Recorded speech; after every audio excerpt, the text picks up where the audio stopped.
Matt, could you tell us if Barrett had another scan today? You got any clarification? I know he's feeling better today. I think we'll know more, in the next couple days. As to what, the plan would be for him this week then? Yeah, we'll know more in the next couple days. I haven't even had a chance to talk to him. But I know I talked to Flea, and he said he was feeling a little bit better today, so that's a good sign. So, if scans were done, did they tell you the results? Yes, but there's more to be done. So, like I said, sometimes there's stuff that doesn't show up on all the scans. All I can tell you is he's feeling a little bit better. Matt, if he's deemed healthy enough to play, will he play? Yes. Does that hold for the entirety of the final 5 games, or is that a conversation? Well, I think, just you guys know how I work in terms of one day at a time, one game at a time. And so, I know that he was asked about that yesterday and what he said. And we have not even gone down that road. Hey, Matt, after the game, I think you said your guys charted 15 missed tackles. Did the tape show that more or less? Actually, I had more than that. So, I don't. They were totaling them up. Spent a long time watching the tape, but yeah, it was over 20. Is that the highest? Sorry, is that the highest that you've had since you've been here? Oh yeah. What changes are you going to make on defense? I mean, what can you do at this point to get out of the Well, I think first of all, you definitely have to give those guys credit on Philly. We said it all week. I mean, this is. By no means am I excusing the way we played. I mean, you can't give up that many rushing yards and that many points. Are there things that I think we could do schematically to help put our players in better position? Absolutely. Are there things that we have to execute better? Absolutely. I mean, it starts when you have that many number of missed tackles. I mean, you're putting yourself in a bad situation regardless of, I don't care what the call is. Obviously, there was some big time critical plays where we had them in third and long situations. The first drive of the game, it's 3rd and 10, and the quarterback, we got a spy on the quarterback. He makes us miss and rumbles for 24 yards, and that happened too many times. I know we had them 14 in the red zone, or 3rd and 12 in the red zone late in the game. They throw basically a 7-yard outcut and pick up the first down. There was the one right before the 2-minute drive. That was 3rd and 14. They get a 12-yard completion where we miss a tackle. It was probably going to be about a 6 or 7-yard gain. And who knows, maybe they punt, maybe they don't, but they get in a manageable situation. They go for it on 4th down, pick up the first down. That leads to 7 points. So there was a lot of situational ball where we had opportunity where, and all you can look at, in my opinion, is are people in position to make plays? And if they are, we got to make those plays, bottom line. Well, oftentimes if there's a lot of missed tackles, maybe guys aren't in the right position to make those plays. Were they in position schematically? I think in many instances, yes. In most of the instances, yes. You guys were so good tackling last year. I think you were like 2nd in the league in missed tackle percentage. Mm-hmm. I don't know if this question has an answer, but how does it get like this in just a year with the same D coordinator, a lot of the same players on defense? Yeah, that's a hell of a question. That's a hell of a question. I don't know. That was by far our worst tackling performance that I've seen here. By the same token, though, they had a lot of big openings though too. Oh, no question. There's no doubt about it. They did a nice job of, whether it's creating extra gaps. They did a lot of. That quarterback run game is a monster, and they did a really good job with it, scheming some stuff open. And there were times when that we weren't probably in the best position for our guys, and we got to look at everything in terms of just the different structures we're presenting to an offense, or maybe implementing just different run mechanics, run mechanisms with our front mechanics to try to make it a little bit more challenging on an offense. So, we had a long discussion about that today, and because, shoot, we're going against Chicago, and last time I checked, they've got a pretty darn good run game, and they got a quarterback that's capable of doing the same type of things. So it's going to be another great challenge for us, for our defense, and we'll see the type of improvement we make this week. So the last 2 weeks, what you would call must-wins, your defense kind of failed against the pass against Tennessee and then failed in all aspects in this last game. Offensively, you at least bounced back this week. If you fail continually and defensively, don't you have to make some kind of change? Head coaches often, offensive head coaches who are calling plays will sometimes give play calling duties to someone else. Have you thought about doing something like that, like Gray call the plays? Or No, we're not going to go down that road. So, again, if I thought there was an issue there, then I would certainly, we'd make the change. But we work as a staff, and collectively, we're all in this sucker together, and it's never just one person. It's never one person. It starts with myself, and then it goes to our assistant coaches, and then our players, and we're all in this together. And it's not just one person. If I felt confident it was one person, then I would pinpoint it and let you guys know that. But it's collectively. It starts with myself. I've got to be better for everybody here. Do you think you got out of Justin Hollins for a day of practice? Yeah, I thought he did a heck of a job. He went in there and provided a little bit of a spark. He got the sack.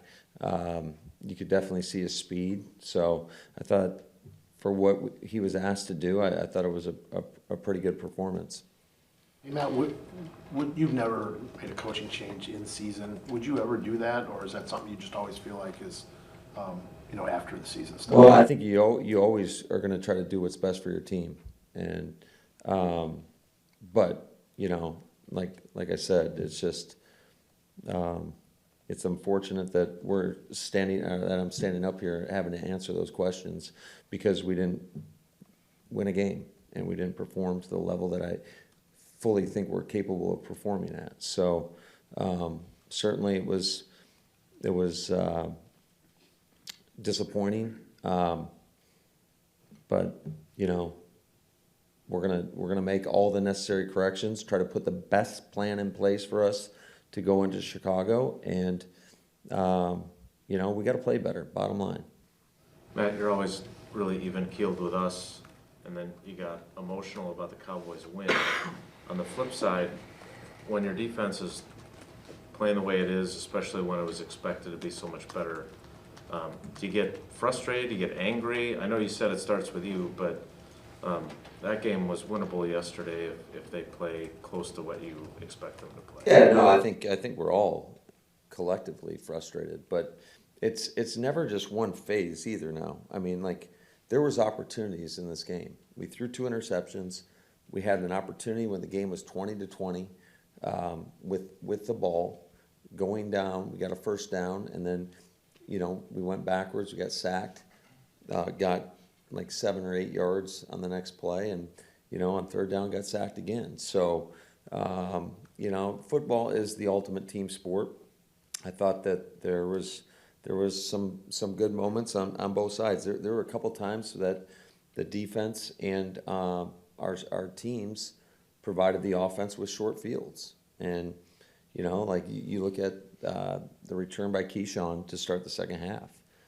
We were in pretty good field position. We go 3 and out. So we just got to do whatever it takes to win the game, period.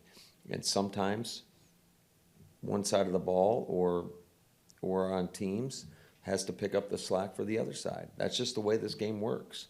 And there's been plenty of instances, I think if you look over the course of the season, where defensively we played some pretty damn good ball and we didn't deliver on the other side on offense. So listen, there is plenty of blame to go around right now. So, and I'll always say it because I truly believe it. I mean, it starts and ends with me. I got to be better for our guys, for our assistant coaches, and I'm disappointed in myself. At quarterback, Matt, obviously you spoke highly of Jordan. He played well last night. Can I ask why Aaron, with a broken thumb, whatever's wrong with his rib, if it's broken or whatever it is, why Aaron in that state is better than Jordan as far as giving you a better option, better chance to win? I don't think that's what we're arguing here. It's just, we've got a lot of faith. Quite frankly, got faith in both of those guys. But Aaron's the starting quarterback, and he's battled through a lot throughout the course of his career. I think it's pretty well documented, and I think he's been able to play at a pretty high level through a lot of different situations. So again, we'll take it one game at a time and make the best decision moving forward. If Jordan gets out there again, what do you want to see out of him? Same thing we do every week. Somebody that can take command of the offense, can show the poise, discipline, and move our offense, score points, and ultimately win games. And I thought, in the limited action yesterday, I thought he did a great job. Speaking of Jordan, is it harder or easier for a quarterback to go in and play in the mode that you're in, somewhat hurry up type thing? And what did that tell you about him doing that stuff? Yes and no, I would say. I think every situation is a little bit different, but I think, the first series he was in, we were normal tempo and did a really nice job. I think we ran the ball on first down and got no yards, and got a couple yards on second down to set up a 3rd and 5. He did a nice job. They were off coverage on Allen on the outside, and threw the alert to Allen, got the first down, and then we came with the play pass, and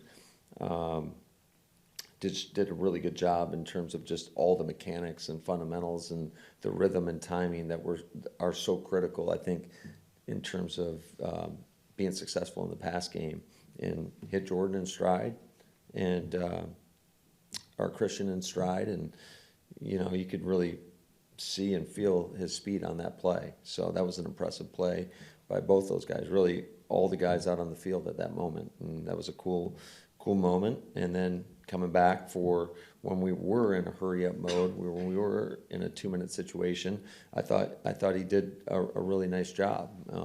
Was able to move the football. Certainly, you look at the ball to Cobby there. I mean, I think it was questionable whether or not the defender got there early. They didn't call it, and that's part of the game. So, but gave us an opportunity to kick it onside for a chance to go either tie the game or potentially win the game. So maybe you disagree with this, but with 3 days rest, Aaron threw a bunch of balls in the dirt and had some missed throws and things. And with 10 days, he looked pretty sharp. Mm-hmm. I would. On Sunday, hit a lot of, guys in motion and everything like that. So is it fair to put him out there, 7 days after a rib injury and his thumb probably getting banged again, when you know that he's got a bye week coming up after that and he could be himself better? Wouldn't it just be smarter to play Jordan this week? Well, I think all those conversations we'll have those conversations. And if that's what we feel is best, then that's what we'll do. So you did feel like he threw the ball better on Sunday than he had? Yeah, I thought he looked really good out there. I thought he did a nice job, and we were moving the football. It was unfortunate, the first interception, but and then the second one was definitely a miscommunication. And sometimes that's the price of doing business. I mean, it really is. You want guys to see things and let things go, and there was a miscommunication on that play, and that happens from time to time. Now, what did you think of what Keisean gave you? Not just with the kickoff returns, but also being able to man the slot. Yeah, I thought there were a lot of great things he did. Certainly, you felt his spark as a returner. Getting, what do we have, 2 50-plus yard returns. I thought was fantastic. I thought, Rich did such a great job of scheming some of those things open, and our guys went out there and executed. And that's really what this whole thing's about. It's like you put a plan together, and you got to make sure it's a solid, sound plan, and then you got to go out there and execute. And our guys did that. Two more, please. Matt, when you watched the film of Jordan, you were pretty happy with him in real time last night, obviously, but did you see anything that you maybe didn't see live that really made an impression on you, or you liked more than you had? No, I thought just, you never know how somebody's going to respond when they get told they're going in the game. Especially, I think that there's more attention, obviously, brought to the quarterback position. But how he responded in the moment, and then when you watch the tape and you're always looking at the fundamentals, like I talked about, the footwork, the rhythm, the timing of it. I thought it was really good. So I thought he did an excellent job. I thought, that whole shot he threw to Aaron Jones is not necessarily something that we're coaching. It's just he saw it, and he threw a heck of a ball, and I mean, it had a lot of heat on it, and sometimes, I think Aaron would like to definitely have that one back.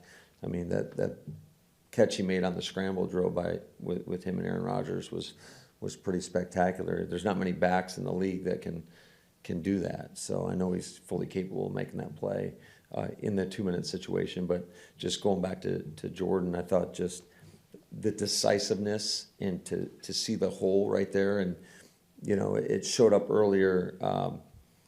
The way Slay was playing, and kind of it showed up on, I think, the first pass play we called with him, where they were in a cloud, and Darius Slay was kind of played it like a trap corner, and Jordan got backside and hit A.J. Dillon on the check down. But for him to notice that in that moment, and then to kind of see it on a similar type concept, and go out there and fire the ball in there. I thought that was pretty impressive. On the one to Cobb, and then the one to Christian Watson, right at the end, it's kind of in the dirt. Would you have encouraged him on either of those to run? I think there was an opportunity there, but that's something that you can hindsight's 20/20 in the heat of the moment. I think he's trying to push the ball down the field. So. If he would have taken off and run, I would not have been upset. Like, I think there was potential for him to maybe get a first down. We'll never know, but I wouldn't either way. I just want him to go out there. This goes for any of our players, but just go out there and be decisive and trust what you see, and especially for a young guy that hasn't played a ton of ball in these games, just be decisive and let it rip. We're the ones who get all the fans asking, about Jordan and what you're going to do at quarterback. So you've seen every ball the kid's thrown, right? From the minute you drafted him till now. Some in games, some in preseason games. Do you feel like you have a good handle on what Jordan is today, and what you think his ability and ceiling are, in spite of only having this kind of small sample size of games that actually count that you've seen him in? Yeah, I think that you always feel, because you see them in practice, and that gives you the confidence of what they're capable of doing. But there is the element to going out there and actually doing it in a live game. So we feel confident in what we know of Jordan, and got a lot of confidence in him, and I think his teammates have a lot of confidence in him as well. And I think that was evident by just how they all went out there and executed in those. I don't know how many exact plays he played, but I know it was 10 snaps or so, 12 snaps maybe.